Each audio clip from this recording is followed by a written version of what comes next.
睇咗我啲片咁耐，你係咪都面對緊呢啲掙扎 ？X5 玩到特效，影嗰陣唔使取景，但冇手揸嗰陣又唔夠高 Ultra 方便。高 Ultra 戴起身就影到，解放雙手，但夜晚影又唔夠 AP2 靚喎。AP2 唔夠光拍片都靚，影相又得，但電影感又唔及 Flow 2 Pro 好。Flow 2 Pro zoom 咗運鏡好鬼得，但彈出去又冇 Snap 咁方便。作為過來人，呢啲掙扎我每次飛之前都會諗一大餐。與其亂咁買，不如睇下以下呢8個拍攝場景你邊個遇得多，再決定今年暑假應該帶邊部去玩。由7年前教大家用 Insta360 One 玩特效開始，我一共拍咗360條片教大家點樣揀同玩。今次仲有 Insta360 去 sponsor 呢條片，同大家分享點樣揀相機，咁就最啱啦。第一，玩運動唔方便揸住影，有啲旅行活動唔容許你揸住部相機或者手機去影嘢，又或者你想解放雙手去 enjoy 嘅體驗，就一定係高系列完勝其他幾部機啦。好似去芬蘭玩爬山單車，雙手要操控部車，冇可能揸住相機或者自拍棍嚟影嘅。唔想將佢固定喺單車度，最好就將部相機着喺身上邊。Insta360 高系列相機跟埋嚟嗰2件磁石配件俾你穿戴住部相機咁影，用佢個磁石吊嘴將相機吸喺心口前面，就可以對正單車條 handlebar 影到前進嘅畫面，好似踩單車穿過樹林。你控制部單車嗰陣就有種親歷其境嘅感覺。個頭戴住單車頭盔唔方便用帽夾，用磁石吊嘴就最方便啦。高 Ultra 比起高 3S 畫質同埋續航力有明顯提升，真正旅行嗰陣係感受到嘅。另外玩雪橇，做揸雪橇嗰個就可以用佢跟埋個帽夾嚟影，相機會跟住你望緊嘅方向影，你雙手就可以揸緊個雪橇，同時又可以欣賞附近嘅美景啦。高 Ultra 可以用語音開始錄影，唔使下下伸隻手去撳部機。比起高 3S 一大進步係機身裏邊有摩打，開始同埋停止錄影都會震動去話你知，有翻個 feedback 就知道到底有冇影到啦。相信用緊高3系列嘅人好明白呢個煩惱係乜嘢。個帽夾就好啱用嚟影獨木舟，着住救生衣唔方便用磁石吊嘴，帽夾就最啱啦。高 Ultra 機身本身防水10米，但留意翻充電盒本身就防潑水嘅啫，撐獨木舟嗰陣就要收埋佢。高 Ultra 單機嘅續航力會比起 X5 或者 AP2 短啲，但影下停下都可以影到好多段片。仲有我個經驗係擺定個 Action Port 喺褲袋，得閒擺入去充電，實際用問題唔大嘅。我揀 X5 係第2適合，因為就算唔穿戴住用，夾喺單車或者雪橇都可以後期喺 App 轉下角度影，比起 AP2 冇咁容易黐上身，又冇得後期改角度好啲。至於 Flow 2 Pro 就唔係好適合要手持做運動嘅場景啦。解放雙手固之然啫，如果個活動容許你揸住部機，但環境又唔方便，你根本冇時間望實個 mon 取景，咁就要睇第2個場景啦。第2可以揸住嚟影，但唔方便取景，精彩活動唔容許錯過任何 highlight。如果你係嗰啲好想影到自己親歷其中，又想好好 enjoy 嘅 adventure， 唔好掛住右角度嘅人，一定係揀360相機，即係 X5 啦。例如去克羅地亞16湖，圍住個湖行，啲木橋冇欄杆，又有機會水浸，跣腳就跌落水。你當然唔想全程望住個 mon 嚟取景，就算俾你離遠睇到相機隻 mon，佢都唔夠大，俾你好準確咁樣將自己放入適當嘅位置。用 X 系列相機就最啱啦，你只需要開機錄影，用自拍棍伸出去錄晒成個過程，後期喺 App 揀翻啱嘅畫面角度，甚至乎叫個 App 追蹤住自己條運鏡。Make sure 你企喺 C 位，相機都唔使望啊，可以好好欣賞16湖嘅環境，而唔係欣賞部相機嘅外殼。如果想慳埋後期喺電話揾啱角度嘅時間，直接用 Instaframe 2.0 模式，影嗰時已經可以選擇視覺同縮放，直出平面影片俾你即刻 share。拍攝界面已經預設咗好多功能掣俾你一撳就 work， 例如撳呢個掣就轉換鏡頭方向，就會變咗做自拍鏡頭。撳呢個掣做一個 barrel roll， 轉咗個圈。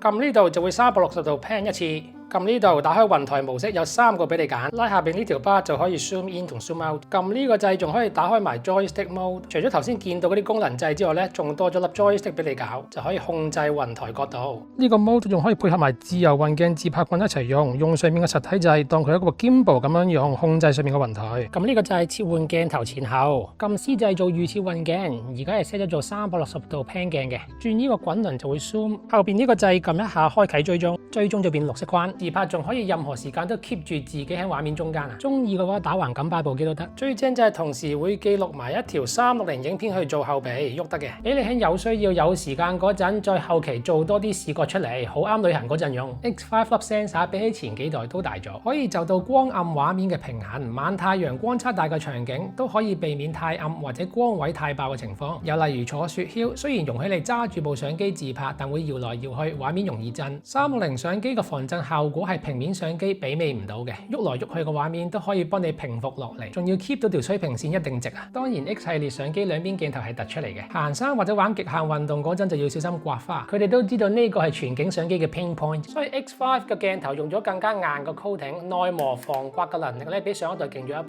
我呢部機陪咗我1年，去咗好多旅行都係新嘅一樣。X5 嘅鏡頭花咗嘅話係可以自己買後備嚟換嘅，我建議將佢帶定喺背囊，有備無患。睇翻兩部平面相機，無論係 AP2 或者係 Go Ultra， 兩部都要望住個 mon 嚟影先知自己影緊乜。兩部機個 mon 都係2.5寸大，鏡頭廣角都係156度左右，所以取景成功率差唔多。真係要揀，我會揀 Ace Pro 2，因為呢啲動態場景有水或者落雨嘅機會比較多。AP2 裸機防水嘅性能比起 Go Ultra 齊全啲。Flow 2 Pro 都可以追住你個人嚟影，但夾住部電話嘅形態唔太適合用嚟影喐嚟喐去嘅 adventure， 所以我會排佢後啲。喺晚太陽嘅戶外360相機係無敵，但如果太陽落山考驗畫質嘅時候又點揀呢？第三，夜拍或者陰天。出發前睇天氣報告話當地陰天為主，又或者當地最靚嘅夜景，你預咗光線唔夠，畫面會 noisy 啲。呢個時候你需要一部夜晚都影得好靚嘅機，佢就一定係 Ace Pro 2啦。好似去夜遊意大利小鎮、歐洲市區本身就唔中意搞到好光，橫街窄巷都係昏昏暗暗咁。AP2 裏邊粒 sensor 係3部機入邊最大嘅，亦有 AI 晶片去做 noise reduction， 所以夜晚拍片畫面3個之中最好。A 系列係第一個有 Pure Video 夜景模式嘅系列，所以個算法就最成熟。就算而家 zoom 埋嚟影，雖然係數碼 noise cancellation 會有少少油畫化，但拍出嚟乾淨啲，真係冇理由唔用佢。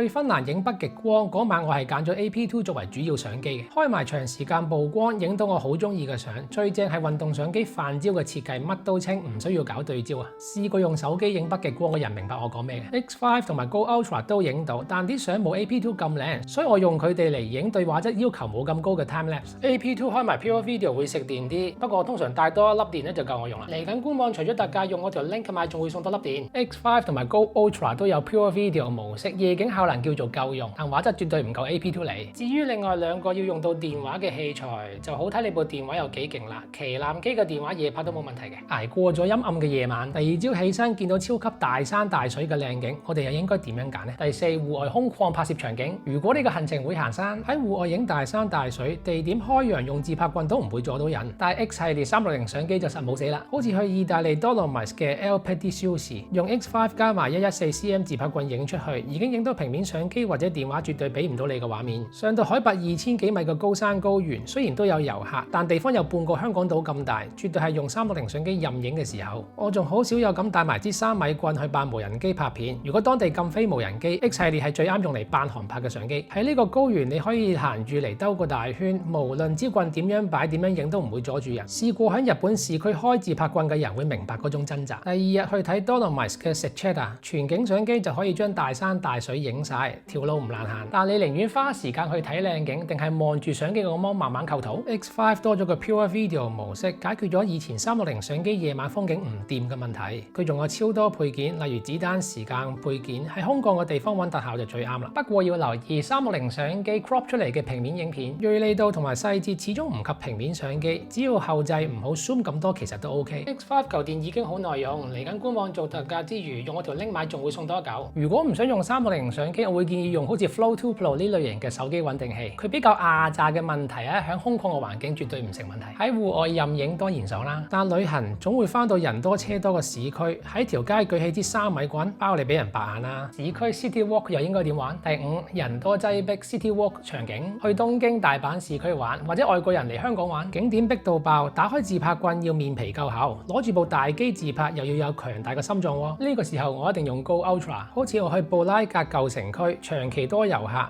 如果你拉直支自拍棍用 X5 去自拍或者懟高，周圍嘅人都會望住你，未必個個頂得順。我首選將 Go Ultra 擺喺心口影，唔會太過眼，唔會騷擾到人。呢個組合亦好適合記錄你同當地人互動嘅場景，對方唔會覺得有鏡頭指住佢而覺得唔自然啊。如果放喺心口影角度有限制，我會將部相機夾喺帽上面，你望到邊佢就影到邊。反轉頂帽咁樣夾部相機上去，黑色帽配黑色機仲冇咁覺眼。就算真係要揸住影 ，Go Ultra 都好細部，好啱樣逼人嗰時候用。Go Ultra 正機身好細粒，去城市旅遊嗰陣要小心俾人偷走。好在 Go Ultra 多咗個掛手帶嘅地方，去到高危嘅地方可以用佢跟埋嚟嗰條繩綁實喺手，咁就搶都唔怕啦。如果想影得再低調啲 ，Insta360 Snap TN 電話後面用就得啦。要將 AP2 TN 身上面影咧，就比起 Go Ultra 麻煩唔少。X5 懟舉上去，所有人都會望住你。加咗 Flow 2 Pro 嘅電話就有啲大嚿，喺人逼嘅地方要用就冇咁方便。講開 City Walk，行下見到啲靚建築，好多時大家都想停低影張相打下卡。到底邊部相機靜態影相最靚呢？6月1號至18號官網會做特價。如果呢條片幫到你，下次買嘢記得用我嘅專用購買連結去支持我。優惠資料就喺影片描述欄下邊，記得去睇下。多謝，我哋繼續。第6，啱晒影相嘅場景。雖然運動相機嘅主業係拍片，但唔少人中意用佢嚟影相。相機夠細部，主力影廣告嘅話其實好 OK。影相就一定揀 Ace Pro 2。去到歐洲小鎮建築物古色古香 ，AP2 有同徠卡共同研發出嚟嘅鏡頭，同埋內置一啲徠卡嘅顏色 filter， 影出嚟嘅畫質同埋色彩都好特別。當然未必可以同藍血徠卡相機相提並論，但好多人對徠卡呢個牌子都有啲信心。AP2 本身都一機二用，加埋呢個街拍手柄，會比起其餘幾部機好揸手好多。有快門掣同埋 zoom 掣，真係好似帶咗部 compact 機仔出去玩咁。佢仲有幾支鏡頭同埋 filter 俾你換，例如呢支電影鏡可以影到充滿電影感嘅效果，超廣角鏡提供高達189度嘅視野，近拍鏡俾你突破對焦限制，可以影到微距影片，仲有黑油濾鏡同星光鏡做到你想要嘅效果，又可以換 filter。對比起另外兩部相機，佢最俾到你用緊傳統相機嘅感覺，仲可以駁埋部 Pocket Printer， 即時印啲相出嚟俾朋友或者自己留念啊。不過大家要管理好你嘅期望，運動相機粒 sensor 點都細過傳統相機仔嘅，唔好期望佢影到淺景深。佢係啱本身有買運動相機呢個需要嘅人，揀佢你就可以用配件將佢變成部相機咁用咯。Snap 本身就方便自拍，所以排第2。Go Ultra 同埋 X5 都有內置拍攝 filter， 但影相功能同 AP2 冇得比。影完啲靚相靚片，最開心梗係即刻出 post 威下啦。如果要鬥快 share， 邊一部相機好啲？第7，生活 vlog 快速分享場景。去旅行見到靚嘢，食到正嘢，想即刻開心 share， 連由相機過落電話嘅閒情都冇，一定要靠電話啦。Insta360 Snap 就最啱你啦。無論去到邊，就算冇背囊冇質袋 ，Snap 都可以黐喺電話後面，隨時幫你自拍取景。影完相拍完片，喺電話即刻 WhatsApp 俾人或者 po IG Story， 速度最快啊！就算要剪下片先上，都可以用 Insta360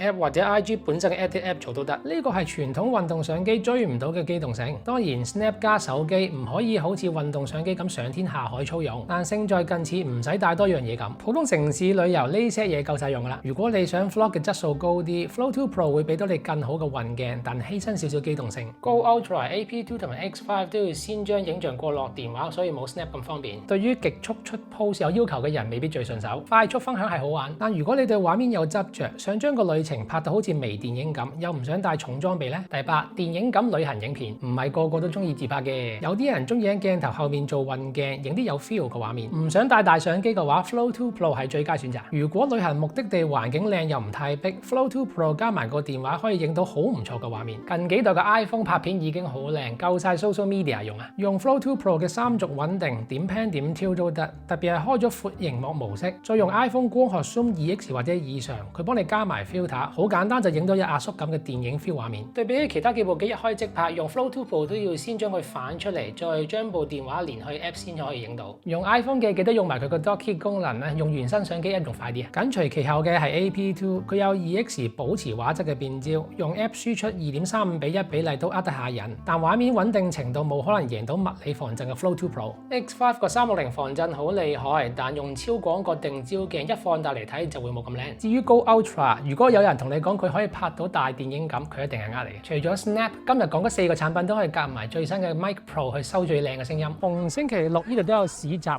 睇下幾多人係啦。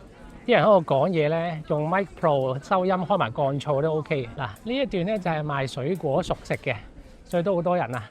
星期六出嚟買餸，通常啲阿婆阿公。今日超級好太陽啊！要戴晒太陽眼鏡，幾勁嘅太陽，見到唔係少嘢啊！而家行上去舊城嗰度揾嘢食，萬里無雲啊，藍天啊，超級曬，熱死！好彩呢度都有條河，河邊涼啲嘅犀牛係啦，望出去河嗰度。不過附近咧成日都有裝修，有啲天晴喺度冇咁靚。我正式宣布，意大利嘅夏天開始咗啦！用 iPhone 17加埋 Flow 2 Pro， 再加埋支 Mic Pro 去收音效果係幾好嘅喎。咁現實嘅我係點揀呢？去旅行我通常會因應需要帶多過一部機去做互補。去布拉格我淨係帶咗部 Go Ultra， 因為主要係 City Walk 拍嘢，簡單易用，唔引人注目為主。去克羅地亞16湖加薩格勒布我就揀咗 X5 加埋 Go Ultra， 戶外 Adventure 加城市景點可以互補。去芬蘭 Lapland 嗰次我就 X5 AP2 Go Ultra Ultra 同埋 Snap 都有帶。一嚟去北極圈玩係 once in a lifetime 嘅旅程，二嚟佢哋真係喺唔同情況幫到手喎。三嚟4部機加埋先等於模範1機1鏡咁大。想知更多佢哋嘅優缺點，下邊有佢哋嘅深入評測連結。有咩問題隨時留言問我。我係 Nick，下次見，拜拜。